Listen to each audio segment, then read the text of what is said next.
Walaloo gabaabduu isin dhageechisaa obboleessa kootiif mata dureen.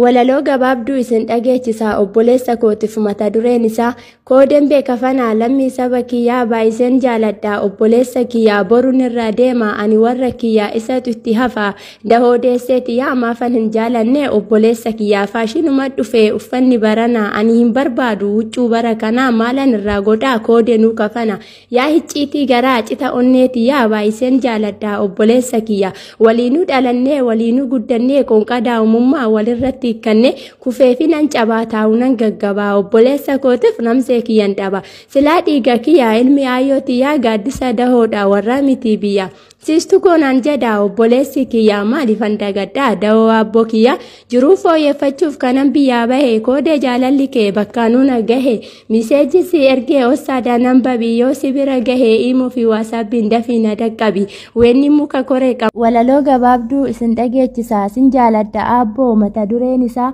abbaan beegaaddisaa sanuu dahoo manaa hundinuu kabajaa abbaa keessan kana dirqama mootummaa gibira gabbaruu abboo jaalala kee maalitti kaffalu kaleesii dawwalee mana jalaan kaasnee silkiin bitanne moo kan qubaan tuqani gaashee natti madduu yeroo si tuqani sanbanni fi roobiin silaa gabaa fittee jaalala naaf qabdu abboo koo hin fitte qimamii naan jedha wayyoo abbaan kiyyaa shaqaala naan jette kunoo haati biyyaa nama jaalatanii paantii ergisanii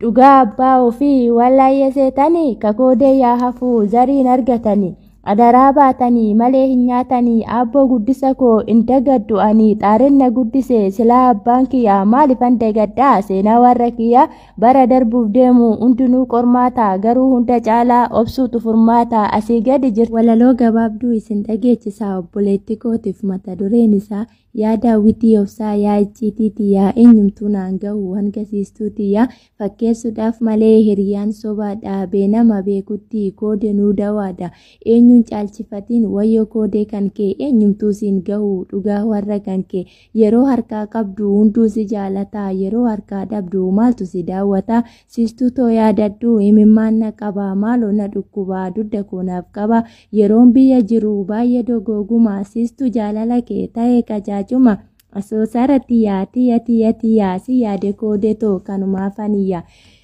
jiruu fooyyeffachuuf abbaan tattaafataa koodee jaalala kee meessattan gataa surreen kofa citee hunduma qaanessaa koodee jaalalli kee qubaana qaayyeessaa biyya kiyya jira harreen gurra muraa walaloon kiyyallee kanumaan xumura.